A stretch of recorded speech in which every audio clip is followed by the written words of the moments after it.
그리스도란 나에게 무엇인가? 그리스도는 당신에게 누구십니까? 구원자입니까? 주님입니까? 선생님입니까? 친구입니까? 아니면 그저 일요일 아침에 잠깐 만나는 분입니까? 매일 아침 눈을 뜨면 제일 먼저 생각나는 분입니까? 아니면 힘들 때만 찾게 되는 분입니까? 기쁠 때도 슬플 때도 함께 하시는 분입니까? 아니면 필요할 때만 부르는 이름입니까? 사랑하는 성도님들, 오늘 이 시간은 이 모든 질문에 정직하게 답하는 시간입니다. 어쩌면 우리는 그리스도에 대해 너무 많이 알고 있습니다. 성경도 읽었고, 설교도 수없이 들었고, 찬송도 부르고, 기도도 했습니다. 하지만 정작 그리스도가 나에게 누구신가? 라는 질문 앞에서 우리는 말문이 막힙니다. 머리로는 아는데 가슴으로는 모릅니다. 지식으로는 가득한데 체험으로는 텅 비어 있습니다. 고백은 할 수 있는데 확신은 없습니다. 어느 집사님이 저에게 이런 고백을 하셨습니다. 목사님, 저는 교회를 40년 다녔습니다. 직분도 받았고 헌신도 했습니다. 그런데 요즘 밤마다 이 질문이 저를 괴롭힙니다. 나는 정말 그리스도를 아는가? 아니면 그분에 대한 정보만 아는가? 이 질문이 바로 오늘 우리가 함께 풀어야 할 질문입니다. 그리스도란 나에게 무엇인가? 이 질문은 단순한 신앙 문제가 아닙니다. 이것은 생명의 문제입니다. 영혼의 문제입니다. 존재의 문제입니다. 오늘 이 시간 우리는 7가지 차원에서 그리스도가 우리에게 누구신지 발견하게 될 것입니다. 첫째, 구원자로서의 그리스도를 만나게 될 것입니다. 둘째, 주님으로서의 그리스도를 경험하게 될 것입니다. 셋째, 친구로서의 그리스도와 동행하게 될 것입니다. 넷째, 인도자로서의 그리스도를 따르게 될 것입니다. 다섯째, 위로자로서의 그리스도를 느끼게 될 것입니다. 여섯째, 생명으로서의 그리스도를 체험하게 될 것입니다. 일곱째, 전부로서의 그리스도를 고백하게 될 것입니다. 이 7가지를 발견하는 순간 당신의 신앙은 완전히 새로워질 것입니다. 더 이상 형식적인 신앙이 아니라 살아있는 관계가 될 것입니다. 더 이상 의무가 아니라 기쁨이 될 것입니다. 더 이상 종교가 아니라 생명이 될 것입니다. 준비되셨습니까? 그렇다면 함께 이 놀라운 여정을 시작하겠습니다.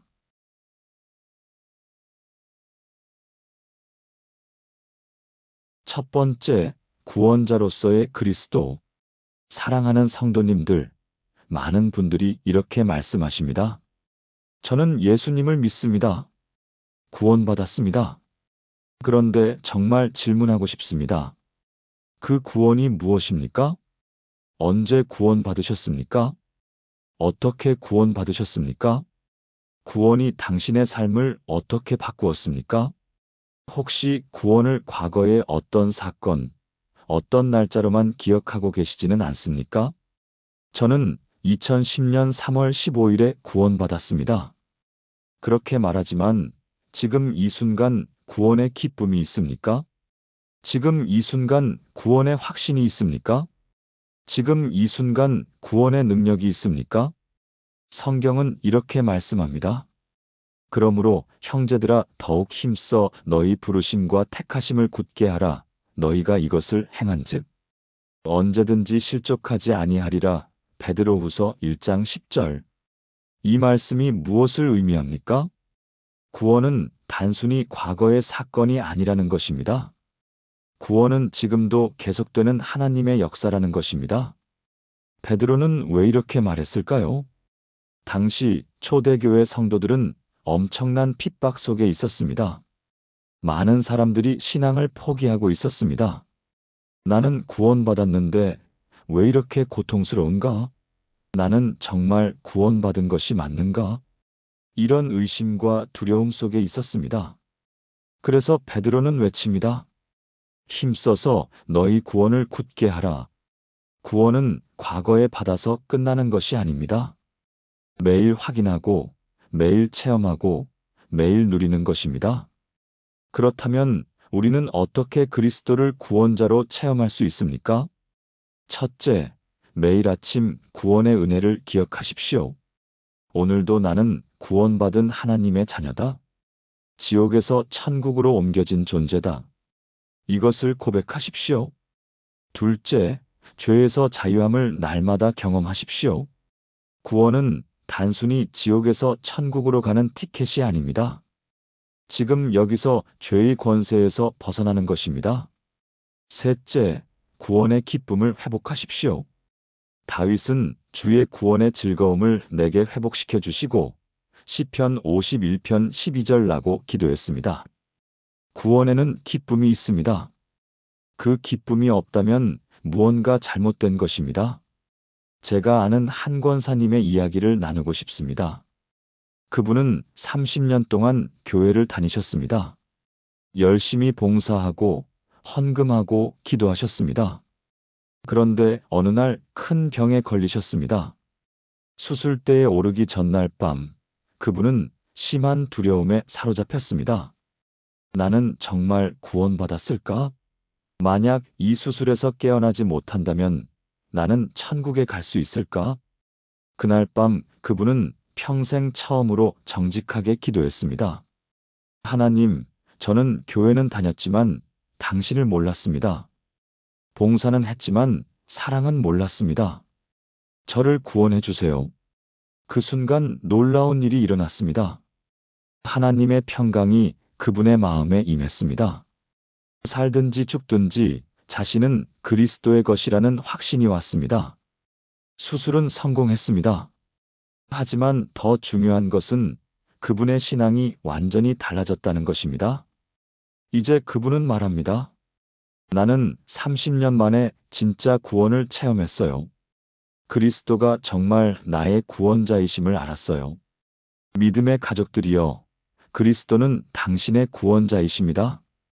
과거에만이 아니라 지금도, 그리고 미래에도 당신을 구원하시는 분입니다. 매일 그 구원을 체험하십시오. 매일 그 구원을 누리십시오. 매일 그 구원에 감사하십시오. 그때 당신은 고백하게 될 것입니다. 그리스도는 나의 구원자이시다. 그렇다면 이제 두 번째 차원으로 나아가겠습니다. 두 번째 주님으로서의 그리스도. 구원자를 아는 것과 주님을 아는 것은 다릅니다. 많은 사람들이 예수님을 구원자로는 영접했지만 주님으로는 영접하지 않았습니다. 구원은 받고 싶은데 주권은 내어드리고 싶지 않습니다. 천국은 가고 싶은데 이 땅에서의 삶은 내 마음대로 살고 싶습니다. 이것이 오늘날 많은 그리스도인들의 모습이 아닙니까? 예수님, 저를 구원해 주세요. 하지만 제 인생은 제가 결정하겠습니다. 예수님, 천국에 데려가 주세요. 하지만 지금은 제가 원하는 대로 살겠습니다. 이것이 진짜 신앙입니까? 성경은 분명히 말씀합니다. 그런즉 너희 몸을 하나님이 기뻐하시는 거룩한 산 제물로 드리라. 이는 너희가 드릴 영적 예배니라. 로마서 12장 1절. 이 말씀을 보십시오. 너희 몸을 드리라. 전부를 드리라는 것입니다. 일부가 아니라 전부입니다. 주일만이 아니라 매일입니다. 교회에서만이 아니라 삶의 모든 영역에서입니다. 바울은 왜 이렇게 강하게 말했을까요? 당시 로마 교회 성도들은 이중적인 삶을 살고 있었습니다. 교회에서는 신실한 그리스도인이었지만 세상에서는 로마인이었습니다. 신앙과 삶이 분리되어 있었습니다. 고백과 행동이 일치하지 않았습니다. 그래서 바울은 외칩니다. 너희 몸을 산 제물로 드리라. 이것이 진짜 예배다. 그렇습니다. 진짜 예배는 주일 아침 1시간이 아닙니다. 진짜 예배는 내 인생 전체를 주님께 드리는 것입니다. 그렇다면 실제로 우리는 어떻게 그리스도를 주님으로 모실 수 있습니까? 첫째, 중요한 결정을 내리기 전에 먼저 기도하십시오. 주님, 이 일을 해도 됩니까? 주님의 뜻은 무엇입니까? 이렇게 묻는 것이 주님을 주님으로 인정하는 것입니다. 둘째, 내 고집과 욕심을 내려놓으십시오. 내가 원하는 것이 아니라 주님이 원하시는 것을 구하십시오. 셋째, 순종하십시오. 주님의 뜻을 알았다면 즉시 순종하십시오. 지체하지 마십시오. 변명하지 마십시오. 순종이 제사보다 낫습니다. 한 집사님의 이야기입니다. 그분은 성공한 사업가였습니다. 큰 회사를 운영하고 많은 돈을 벌고 좋은 집에 살았습니다. 교회도 열심히 다녔고 11조도 정확히 드렸습니다. 그런데 어느 날 하나님께서 그에게 말씀하셨습니다. 내 사업을 정리하고 선교사로 나가라. 그는 깜짝 놀랐습니다. 하나님, 제가 잘못 들은 것 아닙니까? 저는 지금 사업이 잘 되고 있습니다. 여기서 돈을 많이 벌어서 선교사들을 후원하면 안 됩니까? 하지만 하나님의 음성은 분명했습니다. 내가 원하는 것은 내 돈이 아니라 너다. 그분은 고민했습니다. 1년을 기도했습니다. 그리고 마침내 결단했습니다. 모든 것을 정리하고 선교지로 떠났습니다. 지금 그분은 아프리카에서 사역하고 계십니다. 얼마 전에 받은 편지에 이렇게 쓰여 있었습니다. 목사님, 저는 한국에서 큰 집에 살 때보다 지금 아프리카 작은 집에서 더 행복합니다. 왜냐하면 그때는 제가 주인이었지만 지금은 그리스도가 주인이시기 때문입니다.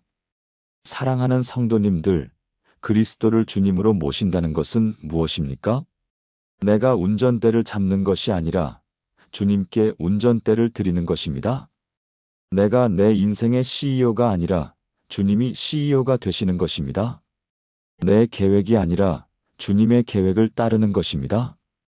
이것이 쉽습니까? 아닙니다. 이것은 매일 죽는 것입니다. 매일 나를 부인하는 것입니다. 매일 십자가를 지는 것입니다. 하지만 이것이 진짜 신앙입니다. 이것이 진짜 그리스도인의 삶입니다. 당신은 오늘 그리스도를 주님으로 모시고 계십니까? 아니면 당신이 여전히 당신 인생의 주인입니까? 정직하게 답하십시오. 그리고 오늘 결단하십시오. 그리스도여, 내 인생의 주인이 되어 주소서. 이제 세 번째로 나아가겠습니다. 세 번째 친구로서의 그리스도, 구원자 주님. 이 단어들은 어떤 느낌입니까? 조금 멀게 느껴지지 않습니까? 존경스럽고 경외스럽지만 가깝지는 않습니다. 하지만 예수님은 놀라운 말씀을 하셨습니다. 이제부터는 너희를 종이라 하지 아니하리니 종은 주인이 하는 것을 알지 못함이라 너희를 친구라 하였노니 내가 내 아버지께 들은 것을 다 너희에게 알게 하였음이라. 요한복음 15장 15절. 친구. 예수님이 우리를 친구라고 부르십니다. 이것이 얼마나 놀라운 일입니까? 창조주 하나님께서 피조물인 우리를 친구라고 부르십니다. 거룩하신 하나님께서 죄인인 우리를 친구라고 부르십니다. 왜 예수님은 이런 말씀을 하셨을까요? 당시 제자들은 예수님과 3년을 함께 지냈습니다. 하지만 여전히 예수님이 멀게 느껴졌습니다.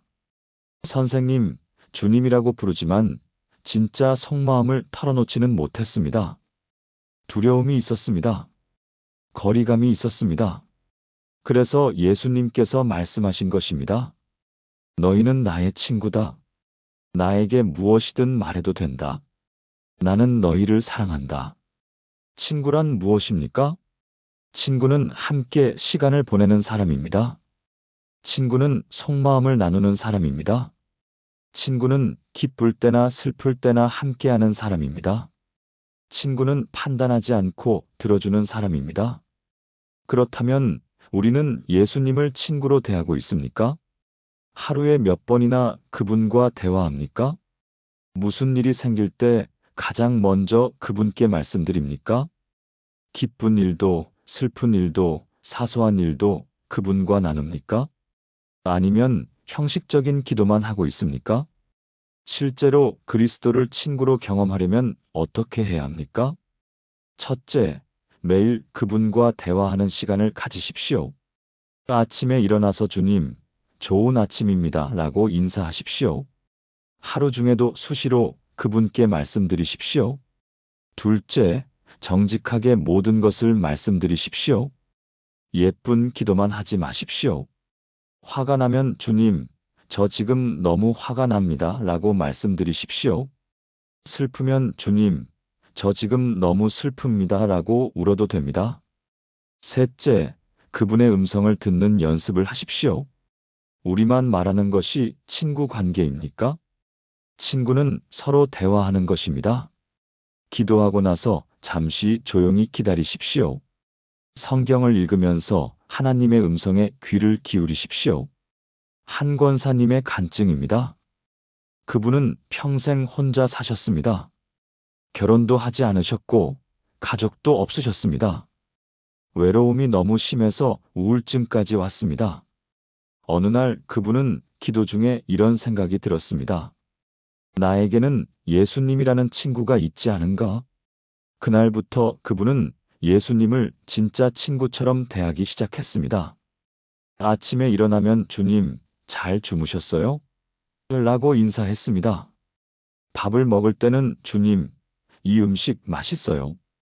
같이 먹어요 라고 말했습니다.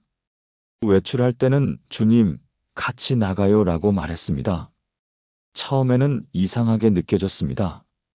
혼잣말하는 것 같았습니다. 하지만 점점 달라졌습니다. 예수님의 임재가 느껴지기 시작했습니다. 정말 그분이 함께 계신 것 같았습니다. 외롭지 않았습니다. 그분은 이렇게 고백했습니다. 예전에는 예수님이 멀리 계신 하나님이었어요. 하지만 지금은 매일 만나는 가장 가까운 친구예요. 저는 더 이상 외롭지 않아요. 사랑하는 성도님들, 그리스도는 당신의 친구이십니다. 가장 가까운 친구이십니다. 절대 떠나지 않는 친구이십니다. 당신을 완전히 이해하는 친구이십니다. 당신을 끝까지 사랑하는 친구이십니다. 오늘부터 그분을 친구로 대하십시오. 매 순간 그분과 대화하십시오. 그분과 함께 웃고, 함께 울고, 함께 기뻐하십시오. 그때 당신은 경험하게 될 것입니다. 그리스도는 나의 가장 좋은 친구시다. 이제 네 번째로 나아가겠습니다. 네 번째 인도자로서의 그리스도. 인생을 살다 보면 수많은 갈림길을 만납니다. 어느 학교에 갈 것인가? 어떤 직업을 선택할 것인가? 누구와 결혼할 것인가? 어디서 살 것인가? 이런 큰 결정뿐만 아니라 매일매일 작은 선택들이 있습니다. 그때마다 우리는 묻습니다. 어떻게 해야 하지? 어느 길이 옳은 길이지? 많은 사람들이 자신의 지혜로, 자신의 판단으로, 자신의 경험으로 결정합니다. 그리고 나중에 후회합니다. 아, 내가 왜 그런 선택을 했을까? 하지만 그리스도인에게는 놀라운 특권이 있습니다. 전지전능하신 하나님께서 우리를 인도하신다는 것입니다. 시편 기자는 이렇게 고백합니다. 여호와는 나의 목자시니 내게 부족함이 없으리로다. 그가 나를 푸른 초장에 누이시며 쉴 만한 물가로 인도하시는도다. 시편 23편 1절에서 2절. 목자와 양의 관계를 생각해 보십시오. 양은 앞을 보지 못합니다. 양은 길을 알지 못합니다. 양은 혼자서는 아무것도 할 수 없습니다. 그래서 목자가 필요합니다. 목자는 양보다 앞서갑니다. 목자는 위험한 곳을 피하게 합니다. 목자는 좋은 풀밭으로 인도합니다. 목자는 양을 보호합니다. 다윗은 왜 이렇게 고백했을까요? 그는 실제로 양을 치던 목동이었습니다. 그는 양이 얼마나 연약한지 알았습니다.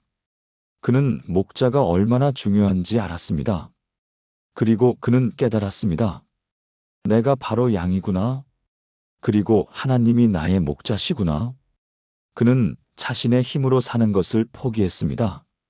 그는 하나님의 인도하심을 전적으로 신뢰했습니다. 그 결과 그는 이스라엘의 가장 위대한 왕이 되었습니다.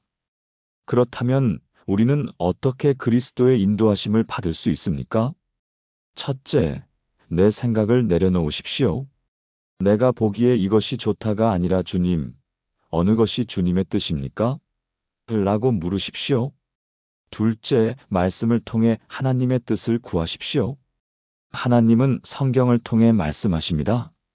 매일 말씀을 읽으면서 하나님의 뜻을 분별하십시오. 셋째, 믿음의 선배들의 조언을 구하십시오. 하나님은 때로 사람을 통해 말씀하십니다. 경건한 목회자나 신앙의 선배들에게 조언을 구하는 것은 지혜로운 일입니다. 넷째, 평안을 확인하십시오. 하나님의 뜻이라면 마음에 평안이 있습니다. 불안하고 초조하다면 다시 기도하십시오. 한 집사님의 이야기입니다. 그분은 직장을 옮겨야 할 상황에 놓였습니다. 2개의 회사에서 제안이 들어왔습니다. 회사는 연봉이 높았지만 주일 출근을 해야 했습니다. B회사는 연봉이 낮았지만 주일을 완전히 쉴 수 있었습니다. 세상적으로 보면 당연히 회사를 선택해야 했습니다. 하지만 그분은 기도했습니다. 주님, 어느 회사로 가야 합니까? 기도하는 중에 이런 생각이 들었습니다. 돈보다 더 중요한 것이 무엇인가? 주일 예배보다 더 중요한 것이 있는가? 그분은 B회사를 선택했습니다. 주변 사람들은 그를 이상하게 봤습니다. 왜 더 좋은 조건을 포기하느냐? 하지만 놀라운 일이 일어났습니다. B회사에서 일한 지 2년 만에 그는 승진했습니다. 연봉도 회사보다 더 많아졌습니다. 무엇보다 매주 주일마다 가족과 함께 예배드릴 수 있었습니다. 그분은 고백합니다. 주님께서 나를 인도하신 길이 가장 좋은 길이었습니다. 믿음의 가족들이여, 그리스도는 당신의 인도자이십니다. 그분은 당신보다 당신의 인생을 더 잘 아십니다. 그분은 당신에게 가장 좋은 길을 준비해 놓으셨습니다. 당신이 할 일은 단 하나입니다. 그분을 신뢰하고 따라가는 것입니다. 때로는 이해되지 않을 수도 있습니다. 때로는 힘들 수도 있습니다. 하지만 나중에 뒤돌아보면 알게 될 것입니다. 아, 주님께서 나를 이렇게 인도하신 것이구나. 오늘 당신이 갈림길에 서 있습니까? 주님께 물으십시오. 주님의 인도하심을 기다리십시오. 그리고 순종하십시오. 그때 당신은 고백하게 될 것입니다. 그리스도는 나의 인도자시다. 이제 5번째로 나아가겠습니다. 5번째 위로자로서의 그리스도. 인생에는 위로가 필요한 순간들이 있습니다. 사랑하는 사람을 잃었을 때, 건강을 잃었을 때, 직장을 잃었을 때, 꿈이 무너졌을 때, 관계가 깨졌을 때, 그럴 때 우리는 위로가 절실히 필요합니다. 세상은 어떤 위로를 줍니까? 시간이 약이야. 시간이 지나면 나아질 거야. 다른 사람들도 다 그렇게 살아. 너만 힘든 게 아니야. 긍정적으로 생각해. 더 나쁠 수도 있었잖아.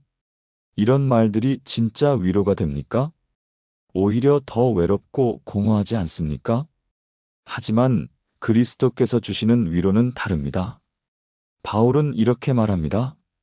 우리 주 예수 그리스도의 하나님, 곧 자비의 아버지시요 모든 위로의 하나님이시며 우리의 모든 환난 중에서 우리를 위로하사 우리로 하여금 하나님께 받는 위로로서 모든 환난 중에 있는 자들을 능히 위로하게 하시는 이시로다. 고린도후서 1장 3절에서 4절. 모든 위로의 하나님, 모든 환난 중에서 우리를 위로하사. 이 말씀이 무엇을 의미합니까? 어떤 상황에서도, 어떤 고통 속에서도 하나님께서는 우리를 위로하신다는 것입니다. 바울이 이런 말을 할 수 있었던 것은 그가 실제로 많은 고난을 겪었기 때문입니다. 그는 매를 맞았고, 감옥에 갇혔고, 돌에 맞았고, 파선을 당했습니다. 그는 배고픔과 추위와 외로움을 경험했습니다. 하지만 그 모든 상황 속에서 그는 하나님의 위로를 체험했습니다.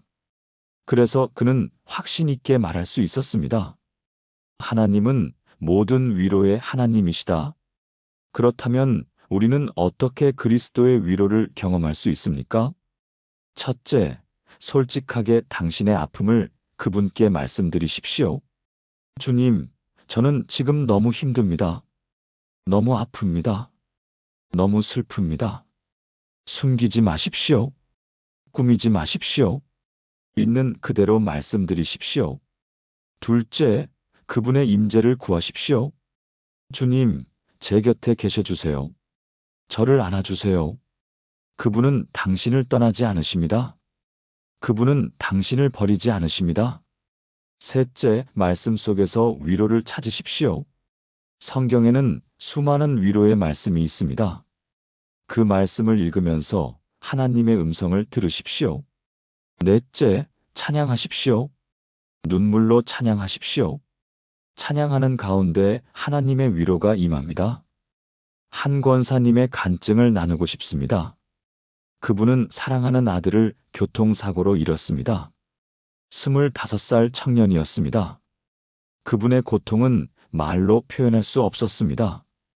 밤마다 울었습니다. 아침에 일어나면 아들을 부르는 자신을 발견했습니다. 교회에도 나갈 수 없었습니다. 하나님, 왜 내 아들을 데려가셨습니까? 왜 나를 이렇게 힘들게 하십니까? 원망과 분노가 가득했습니다. 그런데 어느 날 새벽 그분은 성경을 펼쳤습니다. 그리고 이 말씀을 읽었습니다. 애통하는 자는 복이 있나니 그들이 위로를 받을 것이며 마태복음 5장 4절. 그 순간 뭔가가 그분의 가슴을 만졌습니다. 애통하는 자는 복이 있나니 복이 있다고? 이렇게 슬픈데 복이 있다고? 하지만 계속 읽었습니다. 그들이 위로를 받을 것이며 위로를 받는다. 그날부터 그분은 매일 이 말씀을 붙잡고 기도했습니다. 주님, 저를 위로해 주세요. 저는 애통하는 자입니다. 그리고 놀라운 일이 일어났습니다. 조금씩 천천히 하나님의 평안이 그분의 마음에 임하기 시작했습니다. 아들은 돌아오지 않았습니다. 슬픔도 완전히 사라지지 않았습니다. 하지만 그 슬픔 속에서 하나님의 임재를 느낄 수 있었습니다. 그분은 이렇게 고백했습니다. 아들을 잃은 상처는 아직도 아픕니다. 하지만 그 상처 위에 하나님의 손길이 있습니다. 그분이 저를 안아주십니다. 그분이 저의 눈물을 닦아주십니다. 그리스도는 나의 위로자이십니다. 사랑하는 성도님들, 당신은 지금 무엇으로 힘들어 하십니까? 무엇이 당신을 아프게 합니까?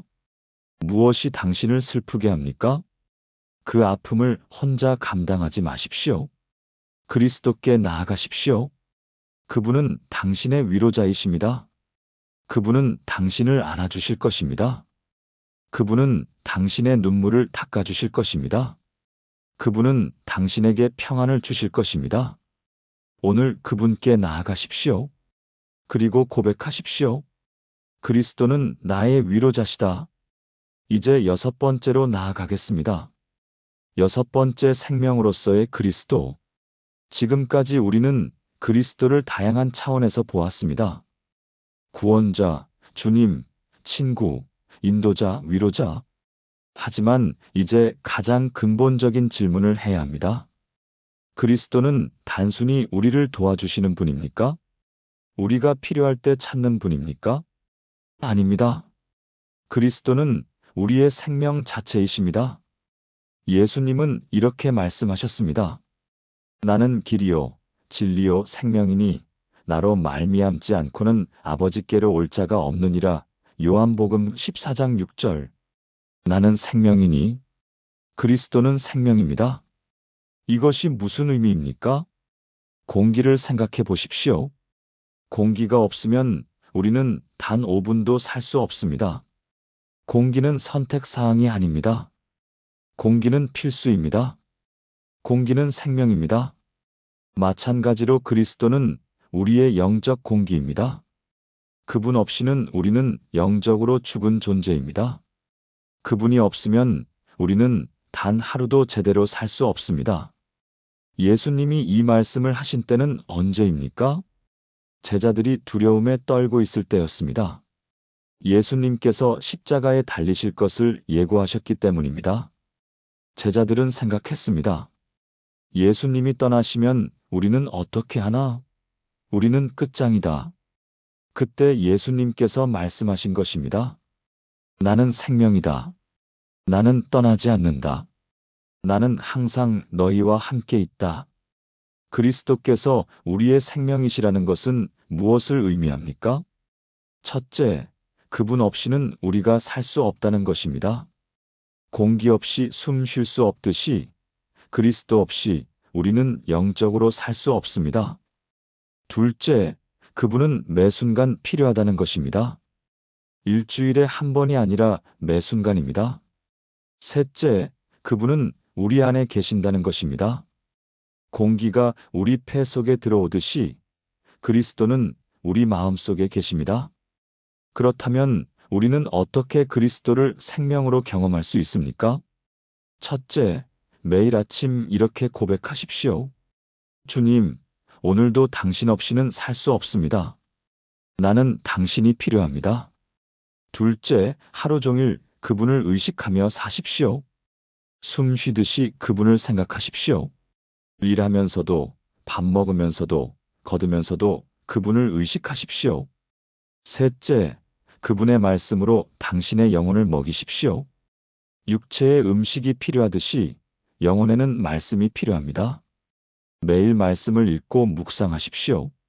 한 집사님의 이야기입니다. 그분은 암 진단을 받았습니다. 3기 폐암이었습니다. 의사는 말했습니다. 남은 시간이 많지 않습니다. 그분은 무너졌습니다. 이제 끝이구나. 나는 죽는구나. 그런데 어느 날 말씀을 읽다가 이 구절을 만났습니다.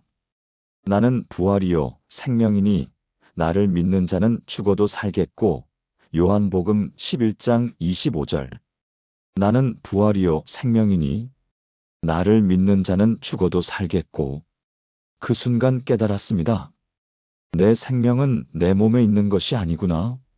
내 생명은 그리스도이시구나. 그날부터 그분은 달라졌습니다. 죽음이 두렵지 않았습니다. 왜냐하면 그리스도가 그의 생명이었기 때문입니다. 육체는 죽을 수 있지만 그의 진짜 생명인 그리스도는 영원하기 때문입니다. 놀랍게도 그분은 치료를 받고 완치되었습니다. 하지만 그분이 말하는 것은 육체의 치유가 아닙니다. 저는 암에 걸려서야 진짜 생명을 발견했습니다. 그리스도가 나의 생명이라는 것을 깨달았습니다. 이제 저는 죽음도 두렵지 않습니다. 왜냐하면 제 생명은 그리스도이시고 그분은 영원하시기 때문입니다. 사랑하는 성도님들, 그리스도는 당신의 생명이십니다. 당신이 숨 쉬는 것보다 더 확실한 사실입니다. 당신의 심장이 뛰는 것보다 더 중요한 진리입니다. 그분 없이는 당신은 살 수 없습니다. 그분이 당신의 전부입니다. 오늘부터 매 순간 이것을 기억하십시오. 그리스도는 나의 생명이시다. 이제 마지막 7번째로 나아가겠습니다. 7번째 전부로서의 그리스도. 우리는 지금까지 6가지 차원에서 그리스도를 보았습니다. 구원자, 주님, 친구, 인도자, 위로자, 생명. 하지만 이제 마지막으로 가장 중요한 것을 말해야 합니다. 그리스도는 단순히 이것들의 합이 아닙니다. 그리스도는 우리의 전부이십니다. 바울은 이렇게 고백합니다. 그러나 무엇이든지 내게 유익하던 것을 내가 그리스도를 위하여 다 해로 여길 뿐더러 또한 모든 것을 해로 여김은 내 주 그리스도 예수를 아는 지식이 가장 고상하기 때문이라.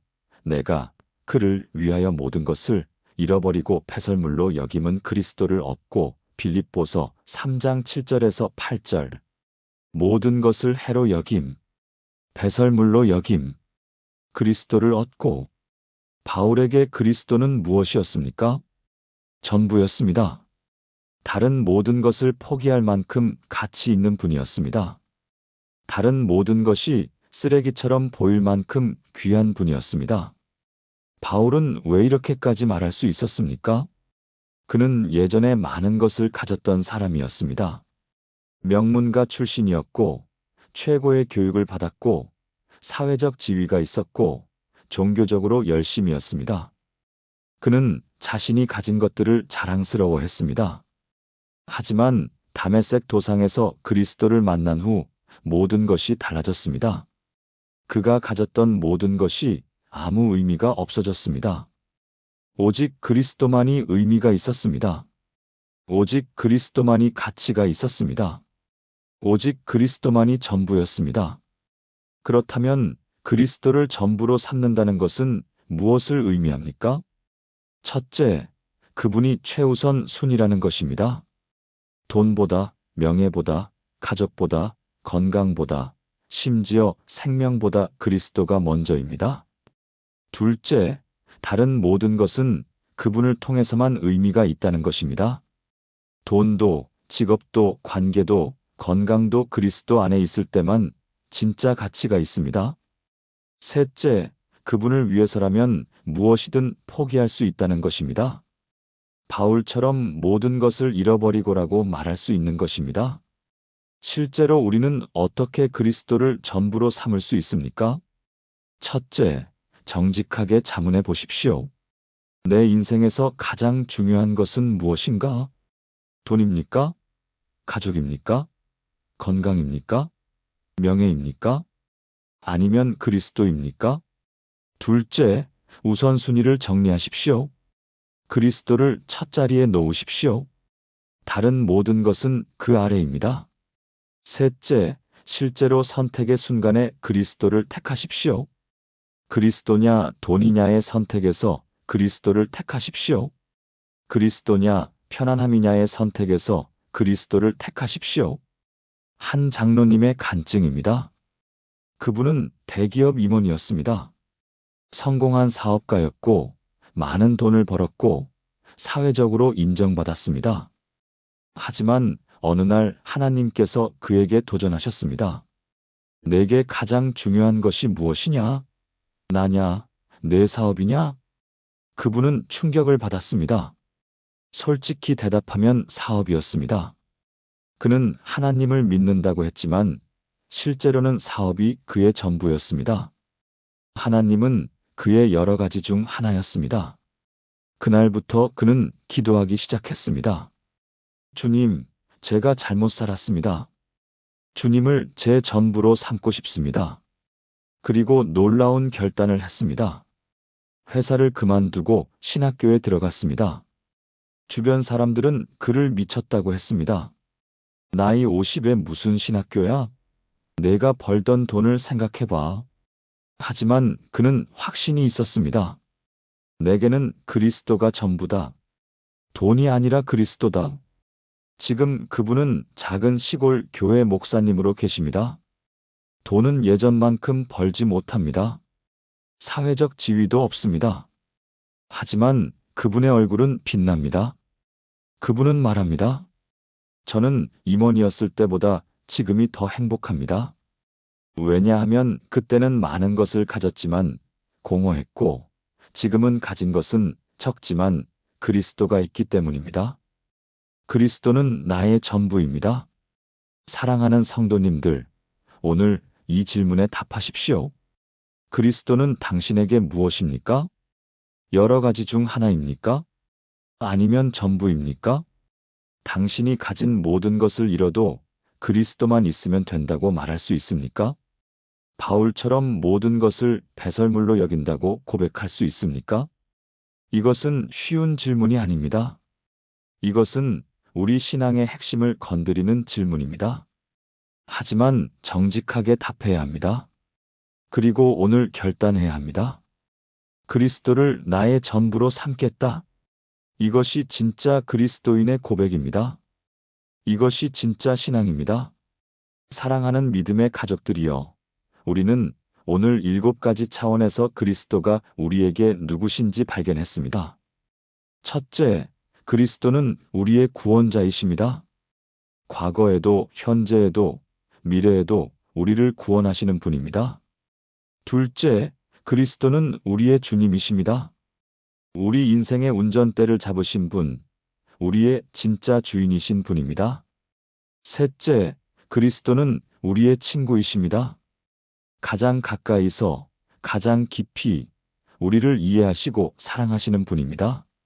넷째, 그리스도는 우리의 인도자이십니다. 우리보다 앞서 가시며 좋은 길로 인도하시는 목자이십니다. 다섯째, 그리스도는 우리의 위로자이십니다. 모든 슬픔 속에서, 모든 아픔 속에서 우리를 안아주시는 분입니다. 여섯째, 그리스도는 우리의 생명이십니다. 공기처럼 그분 없이는 우리가 살 수 없는 우리의 진짜 생명이십니다. 일곱째, 그리스도는 우리의 전부이십니다. 다른 모든 것보다 귀하고 다른 모든 것보다 가치 있는 우리의 전부이십니다. 이 7가지를 기억하십시오. 매일 아침 일어날 때마다 이것을 고백하십시오. 그리스도는 나의 구원자, 나의 주님, 나의 친구, 나의 인도자, 나의 위로자, 나의 생명, 나의 전부이시다. 이것이 단순히 머리의 지식으로만 머무르지 않기를 바랍니다. 이것이 당신의 실제 체험이 되기를 바랍니다. 이것이 당신의 삶을 완전히 바꾸는 고백이 되기를 바랍니다. 오늘 이 말씀이 당신에게 도움이 되었다면 아래 좋아요 버튼을 눌러주십시오. 그리고 댓글로 당신의 고백을 나누어 주십시오. 그리스도는 나에게 이시다. 당신의 고백이 다른 사람들에게 큰 격려가 될 것입니다.